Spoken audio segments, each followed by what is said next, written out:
समय को काल कहते हैं। काल माने टाइम, टाइम माने वो वस्तुएं, वो चीज़ें जो समय में उत्पन्न हुई, प्रकट हुई, पैदा हुई और एक समय तक रहीं और नष्ट हो गई। जब पदार्थ होगा, क्रिया होगी, तब समय का नियम लागू होता है। उदाहरण से समझें कि आपका जन्म हुआ किसी समय में, किसी सन में, फिर आप जीवन को जी रहे हैं और किसी समय में आपकी मृत्यु हो जाती है। तो इस समय के सापेक्ष सिद्धांत के लागू होने के लिए पदार्थ का होना, क्रिया का होना अनिवार्य है। और ऊर्जा के बिना पदार्थ का अस्तित्व नहीं। तो ऊर्जा, पदार्थ और समय सापेक्ष हैं। तो जब समय काल नहीं था, उससे भी पहले महाकाल था। महाकाल जो काल के अतीत है, समय के परे है, समय अतीत है, उसी महाकाल को महादेव, लॉर्ड शिवा या परम तत्व परमात्मा कहते हैं। तो वह परमात्मा ही था, आदि नहीं था उसका, ना ही उसका कोई अंत था, इसलिए वो आदि अंत से रहित अनंत था।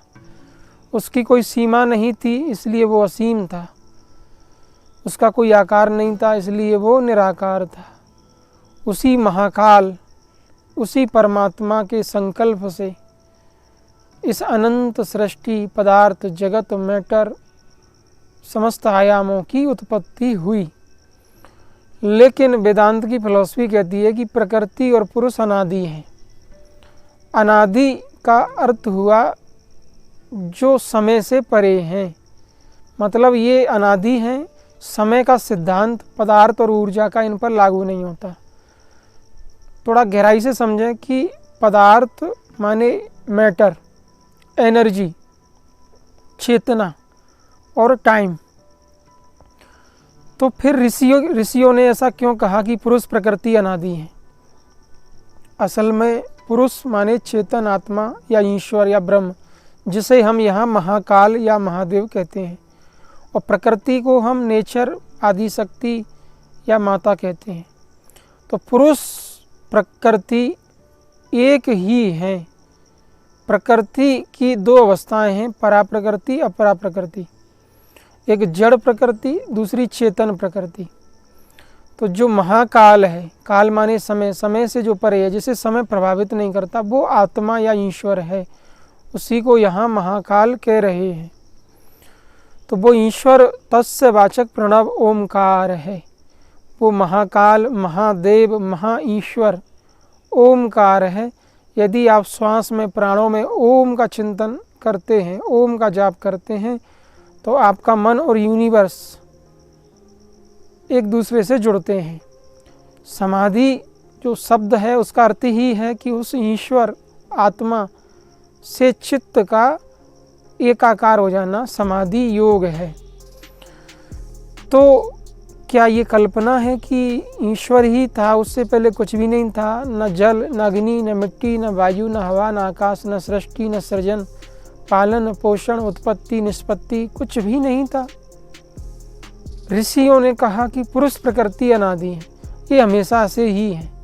तो बिग बैंग की थ्योरी फिर काल्पनिक सिद्ध होती है। क्यों? क्योंकि बिग बैंग की थ्योरी कहती है कि जब ना टाइम था, ना एनर्जी थी, ना पदार्थ था, तो फिर इतना बड़ा विस्फोट किसी सिंगुलरिटी में हुआ कैसे और यूनिवर्स अस्तित्व में आया कैसे? यदि कोई पदार्थ था तभी तो विस्फोट हुआ, या किसी शून्य में विस्फोट हुआ होगा। आप विचार करिए कि यूनिवर्स बिग बैंग के हिसाब से विस्फोट से पैदा हुआ है, स्पेंड कर रहा है यूनिवर्स। लेकिन ऋषियों ने समाधि में अनुभव किया कि पुरुष प्रकृति अनादि है। प्रकृति और पुरुष का जन्म हुआ ही नहीं। पुरुष प्रकृति तो बस हमेशा से हैं, थे, रहेंगे। इनमें परिवर्तन होता रहता है। परिवर्तन का अर्थ हुआ कि जैसे हमने बीज को मिट्टी में डाला, एक टाइम, एक समय में वो अंकुरित हुआ। अंकुरण में सूर्य, प्रकाश, पृथ्वी, जल, वायु, अग्नि, कई तत्वों का समावेश है और वो एक वृक्ष में तब्दील हो गया, नन्हा सा पौधा बन गया। और वो पौधा समय के हिसाब से बढ़ने लगा। टाइम, समय के हिसाब से वो एक वृक्ष बना। टाइम, समय के हिसाब से वो वृद्ध हुआ और उसकी डेथ हो गई या नष्ट हो गया। यही सिद्धांत पृथ्वी के समस्त तत्व आयाम एलिमेंट पर लागू होता है कि पृथ्वी पर कोई भी तत्व, कोई भी घटक समय से अछूता नहीं है, समय के अधीन है। किसी भी समय में कोई चीज़ पैदा होती है, समय मान लीजिए भूतकाल में कोई वस्तु पैदा हुई, वर्तमान में जीवन को जी रही है या अस्तित्व में, और भविष्य में नष्ट हो जाती है या विलय हो जाती है। नष्ट होना भी विलीनीकरण है। तो प्रकृति के जो तत्व हैं वो आपस में विलीन हो जाते हैं, और पुरुष प्रकृति का परिवर्तन, विलीनीकरण जो है, एक दूसरे में सापेक्ष रूप से होता रहता है। तो पुरुष अपरिवर्तनशील है, साक्षी दृष्टा महाकाल ब्रह्म है, वो निर्गुण है, निराकार है, उसमें कोई परिवर्तन नहीं है, वो सदा सम शांत एक रस है। लेकिन जो प्रकृति है, उस प्रकृति में हर क्षण परिवर्तन होता रहता है, उस प्रकृति में हर क्षण रूपांतरण होता रहता है। प्रकृति एक आयाम से दूसरे आयाम में परिवर्तित होती रहती है। प्रकृति के कोई भी तत्व एक जैसे नहीं रहते। जैसे जल ठोस, द्रव, गैस, वाष्प, प्लाज्मा में चेंज होता है। जैसे पदार्थ की अवस्थाएं हैं, ठोस, द्रव, गैस, प्लाज्मा। अव्यक्त से पदार्थ उत्पन्न होता है, अज्ञात शून्य से, और शून्य में पदार्थ एक समय के लिए स्पेंड करता है, पुनः शून्य में विलीन हो जाता है। तो पदार्थ में जो परिवर्तन है, प्रकृति में जो परिवर्तन है, वो परिवर्तन करने वाली प्रसक्ति भी प्रकृति ही है। एक प्रकृति में दूसरी प्रकृति समाविष्ट है। जड़ प्रकृति में चेतन प्रकृति व्याप्त है।